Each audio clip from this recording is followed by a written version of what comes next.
Videos, love them or loathe them, they are here to stay, and we're only going to use them more and more in our marketing. Now, during lockdown, well, before lockdown, I did a few videos, but I wasn't really comfortable. And during lockdown, I've really had to get to grips with video and learn how to use it. I would not say I was perfect by any stretch of the imagination, but I think I've got better over the last few months. Hope you agree with that. But I wanted to share with you my tips and just what I've learnt over the last few weeks and months about videoing. Certainly my first videos were probably quite shocking, and maybe we're a little bit better now. By no means would I ever class myself as a YouTuber. Well, I do have my own YouTube channel, so go along and subscribe to that.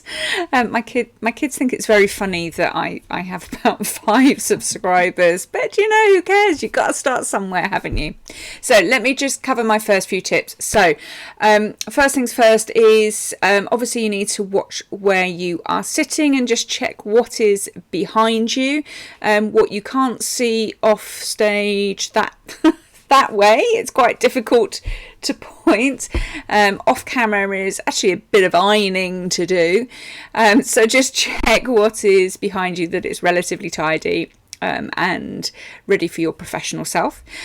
Second thing is just be careful where you're sitting. Now, my desk is next to a window, so I have to have this blind down every time I'm recording, because here's my action shot. If I put it up, you'll see that I've got a light on the side of my face, and I'm just going to hold it up there just for a moment to show you, because the other thing that I do is I've got a ring light behind my laptop which gives light onto my face.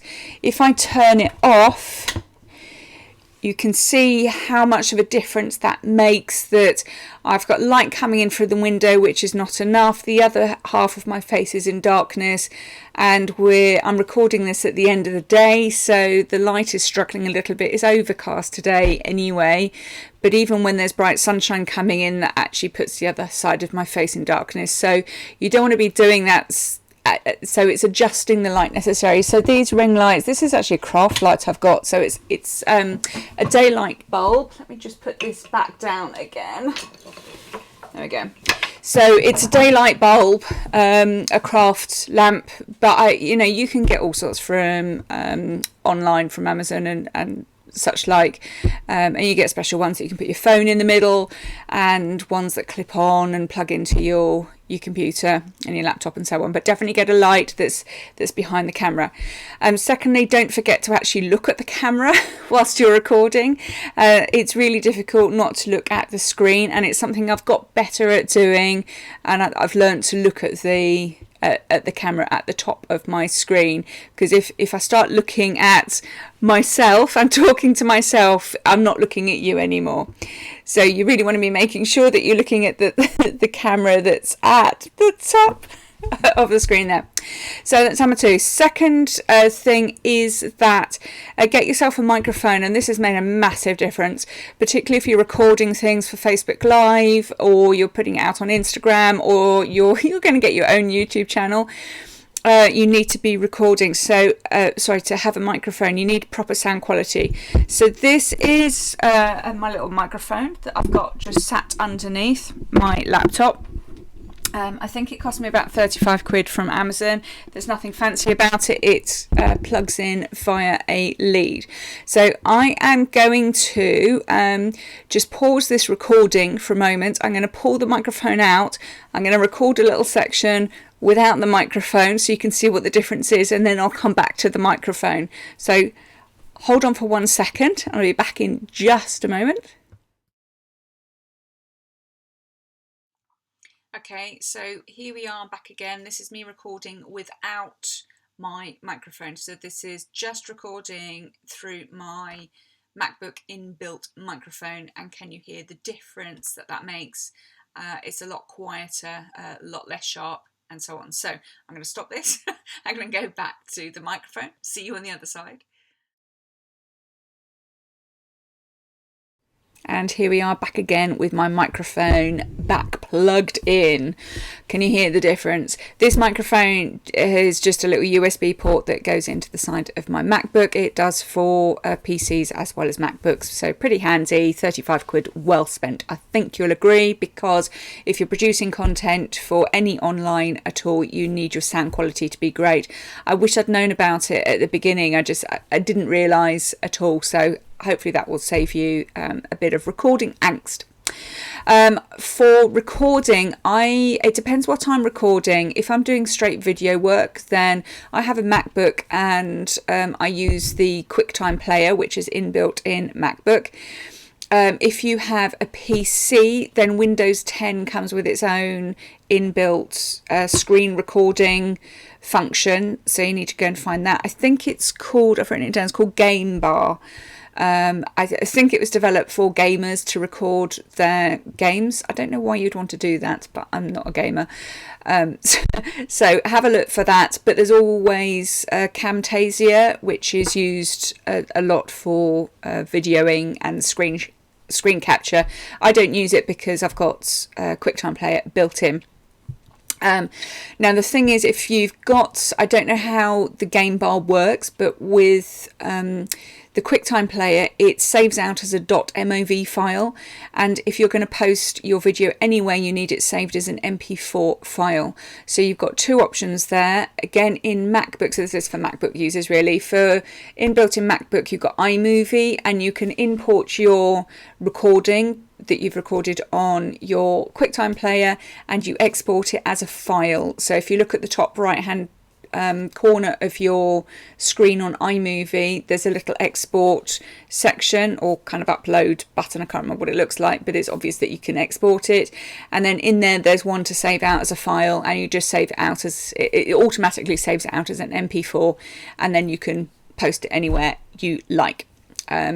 If you, I'd say, I don't know what Game Bar does, but if you struggle at all or you can't get your head around iMovie, it's quite easy when you've started using it a few times, and there's loads of tutorials online how to use iMovie, but there's loads of file converters online which are completely free to use. You just upload your .mov file and you say you want it to download as an MP4 file, and off it goes. So plenty of options to do that, but you do need an MP4 file to post it anywhere. So if you're posting on Facebook, if you're posting on Instagram, if you're posting on YouTube, you will need MP4 file. Now, just a quick tip, and I've been playing with this and experimenting a little bit. You can definitely upload your video to YouTube, and YouTube channels have really come on leaps and bounds over the last few months, and probably last couple of years really, since the last time I looked at it.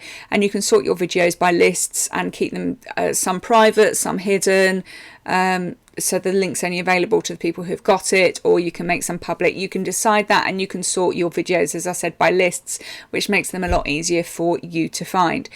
But if you put your video up on YouTube and put the YouTube link out on Facebook, for example, Facebook doesn't like it quite so much and won't show your post quite as often as it will with an MP4 put out at source. So you're going to have to do a little bit of extra work. So once you've produced your MP4, and if you're posting on your social media channels, post it on your social media channels at source. So that includes LinkedIn and Facebook. So any Facebook pages, Facebook groups, Instagram as well. Instagram, you'll need your video down on your phone. So a trick to do that, and I'm going to sound all terribly intelligent, but it was actually Charlie who showed me how to do this. You have your MP4 file. So this is just for Instagram, your MP4 file saved up in your OneDrive or your Dropbox or wherever. And if you can access that via your phone, so I've got the apps for OneDrive and Dropbox on my phone. I open the file in Dropbox, and if you press the save button, it saves it to your photo album. Who knew? Because I didn't. So it takes a 13-year-old to drag me into the 21st century. Once it's saved on your photo album, then you can post your video to Instagram, and then it depends how long your video is.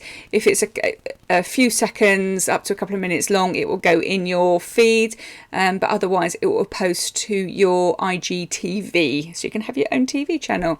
So there you go. So you need to be posting directly into Facebook, into Instagram, and into LinkedIn, and then you can post again up into YouTube. So it's a bit of work, but video is really absolutely key as part of your marketing strategy.